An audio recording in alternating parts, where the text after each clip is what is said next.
Hello everyone, welcome to my channel fun with chemistry. हम कर रहे थे क्लास 12 का चैप्टर सॉलिड स्टेट। आज हम इसमें पढ़ेंगे नंबर ऑफ़ वॉइड्स फिल, कि कितने नंबर ऑफ़ वॉइड्स फिल होंगे। हमने पढ़ा था HCP hexagonal close packing and CCP cubic close packing में कि दो टाइप्स की वॉइड्स प्रेजेंट होती है, octahedral voids and tetrahedral voids. अब हम देखते हैं कि ये कितने नंबर ऑफ़ वॉइड्स होती हैं, राइट। अब नंबर ऑफ़ स्फीयर्स कितने होते हैं, n। मतलब कि जो नंबर ऑफ़ क्लोज पैक के अंदर जितने पार्टिकल्स हैं वो अगर n है तो नंबर ऑफ़ ऑक्टाहेड्रल वॉइड्स कितनी होंगी, n। मतलब वो भी किसके इक्वल होगी, नंबर ऑफ़ स्फीयर्स के, जहाँ पे कि नंबर ऑफ़ स्फीयर्स क्या हैं, number of particles in the close pack structure. Next हमने की थी number of tetrahedral voids. Number of tetrahedral voids कितनी होती हैं, 2 into number of octahedral voids, या फिर हम क्या कह सकते हैं 2 into number of spheres, that means 2n। तो नंबर ऑफ़ ऑक्टाहेड्रल वॉइड्स कितनी होती हैं, n। अगर नंबर ऑफ़ स्फीयर्स n है, नंबर ऑफ़ टेट्राहेड्रल वॉइड्स के होंगी ट्वाइस होंगी नंबर ऑफ़ ऑक्टाहेड्रल वॉइड्स के, या फिर हम कह सकते हैं ट्वाइस होगी नंबर ऑफ़ स्फीयर्स के, मतलब कि 2n। ये आपको याद होनी चाहिए क्योंकि ये न्यूमेरिकल्स में आगे यूज़ होंगे। नेक्स्ट, अब बिगर आयंस, अब दो टाइप्स के आयंस होते हैं, बिगर आयंस और स्मॉलर आयंस। बिगर आयंस कौन से होंगे, जो अनायंस होते हैं क्योंकि अनायंस का साइज़ बड़ा होता है, और स्मॉलर आयंस होते हैं कैटायंस क्योंकि कैटायंस का साइज़ छोटा होता है। तो जो बिगर आयंस होते हैं वो ऑक्यूपाई करते हैं क्लोज पैक स्ट्रक्चर को। मैंने आपको क्लोज पैक स्ट्रक्चर में बताया था कि वो मैक्सिमम अवेलेबल स्पेस ऑक्यूपाई करेंगे और मिनिमम एम्प्टी स्पेस छोड़ते हैं। तो उन एम्प्टी स्पेस, मतलब वो एम्प्टी स्पेस थोड़ा सा है, उन एम्प्टी स्पेस को हम क्या कहते हैं, वॉइड्स। और वो वॉइड्स कौन ऑक्यूपाई करते हैं, जो कैटायंस हैं वो साइज़ में छोटे हैं तो वो ऑक्यूपाई करेंगे टेट्राहेड्रल वॉइड्स को। क्यों? क्योंकि जो टेट्राहेड्रल वॉइड्स होते हैं वो साइज़ में छोटी होती हैं। और अगर कैटायंस बिगर है साइज़ के, मतलब कि अगर वो टेट्राहेड्रल वॉइड्स में फिट नहीं हो पा रहे तो वो ऑक्यूपाई करेंगे ऑक्टाहेड्रल वॉइड्स को। क्यों? क्योंकि जो ऑक्टाहेड्रल वॉइड्स होती हैं उनका जो रेडियस होता है वो ज़्यादा होता है as compare to tetrahedral voids. Compound is formed by two elements x and y। एक कंपाउंड है जो कि दो एलिमेंट्स के द्वारा फॉर्म हो रहा है, x और y। Atoms of the element y as anion make CCB। जो एटम्स है एलिमेंट y के वो अनायंस की तरह क्या बना रहे हैं, CCB। अब अपने फर्स्ट स्टेटमेंट यहाँ तक पढ़ ली, राइट। तो पहले हम इसके मतलब इसको समझते हैं। जो एलिमेंट y है वो क्या बना रहा है, CCB बना रहा है। तो हमने सपोज कर लिया कि जो नंबर ऑफ़ एटम्स हैं y CCB में वो कितने हैं, n। हम पहले एज्यूम कर लेते हैं कि नंबर ऑफ़ स्फीयर्स n होंगे, तो हमने एज्यूम कर लिया कि इसके अंदर जो नंबर ऑफ़ एटम्स हैं y के CCB में वो कितने n। अब हम आगे स्टेटमेंट पढ़ते हैं। And those of elements x as cations occupy all the tetrahedral voids. और जो एलिमेंट्स हैं x के कैटायंस की तरह, क्योंकि कैटायंस कहाँ पर आते हैं, वॉइड्स में, वो ऑक्यूपाई करें किसको, सारी की सारी ऑक्टाहेड्रल वॉइड्स को। अब मैंने आपको बताया था कि जो नंबर ऑफ़ ऑक्टाहेड्रल वॉइड्स है वो किसके इक्वल होती है, नंबर ऑफ़ स्फीयर्स के, राइट। मतलब कि कितने नंबर ऑफ़ एटम्स हैं y के इन CCB में। तो number of atoms of y in CCB, कितने नंबर ऑफ़ एटम्स हैं मतलब CCB में। तो नंबर ऑफ़ ऑक्टाहेड्रल वॉइड्स भी हमारे पास कितना आ जाएगा, n। अब आगे इसने क्या किया, what is the formula of the compound. Compound का क्या फॉर्मूला आएगा, राइट। अब हमें पता है सारी की सारी ऑक्टाहेड्रल वॉइड्स ऑक्यूपाई हो रही है एटम x के द्वारा, तो नंबर ऑफ़ एटम्स x भी कितने हो गए, n। तो ratio of x ratio y हमारे पास कितना आया, n रेशियो n, मतलब कितना आ गया 1:1। तो फॉर्मूला ऑफ द कंपाउंड क्या बना, x रेशियो, यहाँ पे रेशियो तो हमने निकाले तो क्या आ गया, xy x1 y1, मतलब हमारे पास ये कितना हुआ, xy। एक बार दोबारा से देख लेते हैं। कंपाउंड है, दो एलिमेंट्स के द्वारा फॉर्म होता है x और y के। सबसे पहले जो आपका फर्स्ट स्टेप होना चाहिए वो कहना चाहिए आपको नंबर ऑफ़ एटम्स निकालने। जब आपके नंबर ऑफ़ एटम्स निकल जाएंगे फिर सेकंड स्टेप क्या आएगा, फर्स्ट स्टेप तो यहाँ तक है कि आपको नंबर ऑफ़ एटम्स निकालने हैं। सेकंड स्टेप क्या आएगा कि आपको रेशियो निकालनी है, और जो रेशियो होती है वही हमें क्या बताता है, फॉर्मूला। थर्ड स्टेप आपका क्या आएगा कि आपको फॉर्मूला निकालना है। तो नंबर ऑफ़ एटम्स y के CCB में n दिए हुए हैं, x को ऑक्यूपाई करा है ऑक्टाहेड्रल वॉइड्स को। जो नंबर ऑफ़ एटम्स है वो किसके इक्वल होती है, नंबर ऑफ़ ऑक्टाहेड्रल वॉइड्स के। ये फॉर्मूला ऑक्टाहेड्रल वॉइड्स को, तो नंबर ऑफ़ ऑक्टाहेड्रल वॉइड्स कितनी आ गई, n।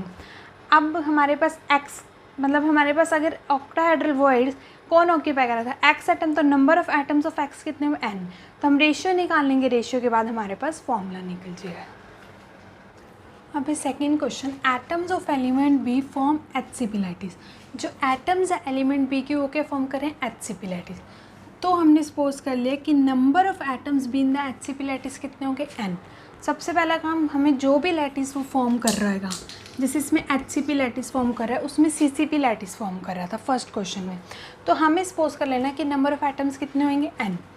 आगे स्टेटमेंट क्या है, and those of element A occupy 2/3 of the octahedral voids. और जो एलिमेंट ए है वो क्या ऑक्यूपाई कर रहा है, 2/3 of the tetrahedral voids, right. तो नंबर ऑफ टेट्राहेड्रल वर्ड्स मैंने आपको बताई थी कितने होंगे, twice into number of octahedral voids और twice into the number of spheres. So यहाँ पे क्या होगा, ट्वाइस के कितने नंबर ऑफ एटम्स हैं HCP लैटिस में, सो वो कितना हो जाएगा 2/n। लेकिन इसने क्या कहा है कि जो एलिमेंट ए है वो ऑक्यूपाई करे 2/3 of the tetrahedral words.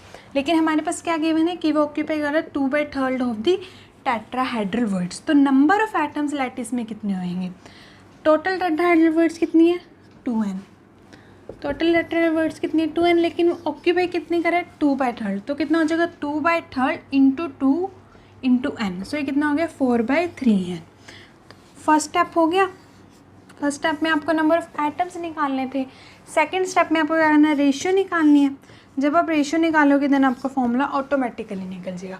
So ratio of A ratio B, elements की रेशियो निकालनी है। ए रेशियो बी कितना हुआ, ए के कितने आई है 4/3n, बी के कितने आई है n। So 4/3n ratio of n। So n से n कैंसिल हो जाएगा, तो ये कितना आ गया 4/3 रेशियो 1। अब हमने क्या किया, 3 को मल्टीप्लाई कर दिया दोनों तरफ, राइट। तो ये कितना हो जाएगा 4/3। So formula of the compound क्या होगा, ए लिखेंगे बी लिखेंगे। ए के कितने हैं 4 एटम्स हैं, बी के कितने 3। सो हमारे पास फॉर्मूला क्या बन गया, A4B3। नेक्स्ट है radius ratio rule. Radius ratio rule क्या होता है, ये रेशियो होती है रेडियस ऑफ कैटायन की to the radius of anion. So radius ratio हमारे पास क्या बनेगा, radius of cation to the radius of anion.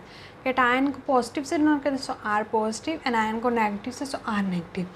अब जितना ज़्यादा हमारे पास रेडियस ऑफ कैटायन होएगा उतना ही ज़्यादा हमारे पास रेडियस रेशियो होएगा और उतना ही ज़्यादा उसका कोऑर्डिनेशन नंबर होएगा, right. Greater is the radius ratio, that means larger is the size of cation, that means greater is the coordination number. जैसे कि हम यहाँ पे देख सकते हैं, जैसे जैसे रेडियस रेशियो बढ़ रहा है वैसे वैसे कोऑर्डिनेशन नंबर भी बढ़ रहा है, राइट। ये आपको सीरीज़ याद रखनी है कि जब हमारे पास रेडियस रेशियो की रेंज होगी 0.155 से 0.225, तो उस केस में कोऑर्डिनेशन नंबर क्या आएगा 3। तो कोऑर्डिनेशन नंबर 3 में क्या बनता है, ट्रायंगल। सो स्ट्रक्चरल अरेंजमेंट क्या होगी, प्लेनर ट्रायंगुलर। और स्ट्रक्चर टाइप इसका गिवन नहीं है। नेक्स्ट है रेडियस रेशियो, सेकंड है 0.225 से 0.414। यहाँ पे 4 होएगा इसका कोऑर्डिनेशन नंबर। 4 कोऑर्डिनेशन नंबर किस में होता था, टेट्राहेड्रल में, क्योंकि वो 4 एटम से सराउंड होता था। तो स्ट्रक्चर अरेंजमेंट क्या होगी, टेट्राहेड्रल। स्ट्रक्चर टाइप क्या होगी, जिंक सल्फाइड। ये आपको याद रखना है। टेट्रा में नाम से क्लियर है 4, तो 4 कोऑर्डिनेशन नंबर कहाँ पे आके स्टॉप है, 0.4 पर, राइट। इससे आप इसको याद रख सकते हो। नेक्स्ट है रेडियस रेशियो 0.414 से 0.732। इस केस में जो कोऑर्डिनेशन नंबर 6, और 6 किस में होता था, ऑक्टा में, ऑक्टाहेड्रल में, क्योंकि हर एक एटम वहाँ पे सराउंड होता था 6 एटम से। तो इसमें जो स्ट्रक्चरल टाइप होता है सोडियम क्लोराइड का, जिसकी कि हम रॉक सॉल्ट टाइप स्ट्रक्चर भी कहते हैं। नेक्स्ट है 0.732 से 1। उस केस में कोऑर्डिनेशन नंबर कितना होता है 8, और स्ट्रक्चर अरेंजमेंट कहता है बॉडी सेंटर्ड क्यूबिक। इसमें इसका स्ट्रक्चर टाइप क्या होगा, सीजियम क्लोराइड। इन सब के एग्जांपल्स भी आएंगे, जैसे इसमें कॉपर का एग्जांपल है। जितने मतलब आपके पास ट्रांजिशन मेटल्स हैं, जैसे कॉपर आयोडाइड हो गया, यहाँ पर क्या है सोडियम क्लोराइड में सोडियम ब्रोमाइड हो गया, पोटेशियम ब्रोमाइड हो गया। मतलब जितने आपके पास एल्कली मेटल्स हैं या एल्कलाइन अर्थ मेटल्स हैं, कुछ कुछ उसके एग्जांपल है। सिर्फ एक यहाँ पे ट्रांजिशन एलिमेंट आ रहा है, जैसे कि मैग्नीज का आ रहा है कंपाउंड, और यहाँ पे सीजियम क्लोराइड हो गया। उनके एग्जांपल्स क्या होंगे, जैसे सीजियम आयोडाइड हो गया, सीजियम ब्रोमाइड हो गया। सो ये टेबल आपको याद रखनी है।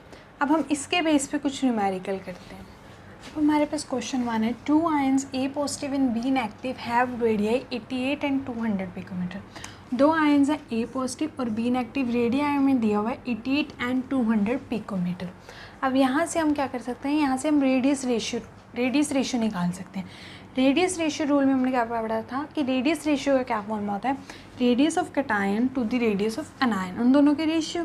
सो रेडियस ऑफ कैटायन क्या पे ए पॉजिटिव, एनायन के बी नेगेटिव। इनकी रेडियस की क्या वैल्यू दी हुई है 88 एंड 200। इन दोनों को डिवाइड कर देंगे कितना है 0.44।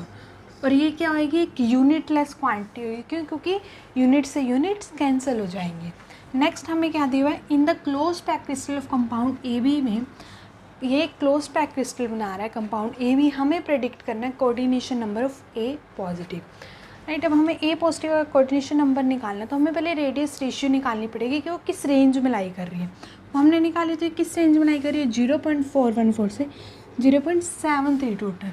तो इसका कोऑर्डिनेशन नंबर क्या आएगा 6, राइट। मतलब ये कौन सी सीरीज़ में लाइज कर रही है ऑक्टाहेड्रल वाली में। अब हमारे पास सेकंड क्वेश्चन है Br negative ion form a closed pack structure. जो Br नेगेटिव आयन है वो क्लोज पैक स्ट्रक्चर फॉर्म कर रहा है। If the radius of Br negative ion is 195 picometer, अगर जो रेडियस है Br नेगेटिव आयन का 195 पिकोमीटर, राइट। अब जो एनायन होता है वो हमेशा क्लोज पैक स्ट्रक्चर फॉर्म करता है और जो कैटायंस होते हैं वो हमेशा वॉइड में आते हैं, क्यों? क्योंकि कैटायंस का साइज स्मॉलर होता है। So calculate the radius of the cation, तो हमें रेडियस निकालना है किसका कैटायन का, that just fits into the tetrahedral hole, जो कि जस्ट फिट होएगा टेट्राहेड्रल होल में। अब इसको आप रेडियस रेशियो रूल से नहीं निकाल सकते, क्यों? क्योंकि रेडियस रेशियो रूल में हमारे पास क्या होता था, हमें रेशियो निकालनी पड़ती थी रेडियस ऑफ कैटायन की to the radius of anion के, फिर हम बताते थे कि उसका रेडियस कितना आएगा, उसका कोऑर्डिनेशन नंबर क्या आएगा, राइट। अब यहाँ पे तो हमें रेडियस ऑफ कैटायन पता ही नहीं है, तो हम इस क्वेश्चन को कैसे करेंगे। पहले आपको ये पता होना चाहिए कि जो रेडियस होता है ना टेट्राहेड्रल वॉइड का वो कितना होता है 0.225 R। जो वहाँ पे हमने पढ़ा था हमने एक रेंज में पढ़ा था, यहाँ पर हम ये वाली वैल्यू यूज़ करेंगे। तो जो रेडियस होता है टेट्राहेड्रल वॉइड का वो कितना होता है 0.225 R। या फिर हम क्या कह सकते हैं कि जो रेडियस होता है ऑक्टाहेड्रल वॉइड का, ये तो टेट्राहेड्रल वॉइड का, अगर यहाँ ही पे आपसे पूछ लिया जाए ऑक्टाहेड्रल वॉइड का, ये भी आपको पता होना चाहिए। ऑक्टाहेड्रल वॉइड का जो रेडियस होता है 0.414 R, मतलब जहाँ से उसकी वैल्यू स्टार्ट हो रही थी और जहाँ पे ख़त्म हो रही थी यही दो इनकी वैल्यूज हैं। तो कैटायंस जो कि ऑक्यूपाई करेंगे टेट्राहेड्रल वॉइड को, तो उनके लिए क्या आएगा R positive is equal to, ये हमारे पास था फॉर्मूला जस्ट जनरल, ये है आयनिक कंपाउंड्स के केस में। तो कैटायंस के केस में क्या हो जाएगा R positive is equal to 0.225 R negative. अब रेडियस ऑफ कैटायन जो कि जस्ट फिट होएगा टेट्राहेड्रल होल में, वो किसके इक्वल होएगा radius of the tetrahedral hole के। तो रेडियस ऑफ टेट्राहेड्रल होल का अब हमें फॉर्मूला पता है, बस सिंपल आपको यहाँ पे फॉर्मूला याद होना चाहिए, इससे क्वेश्चन सॉल्व हो जाएगा। सो रेडियस ऑफ टेट्राहेड्रल हमारे पास क्या बनेगा 0.225 इंटू के अंदर radius of anion then R B negative. R B negative हमें कितना दिया 195 पिकोमीटर, तो ये हमारे पास क्या बन जाएगा 0.225 इंटू 195 इज इक्वल टू, ये हमारे पास आंसर आ जाएगा 43.875 पिकोमीटर। Thanks for watching.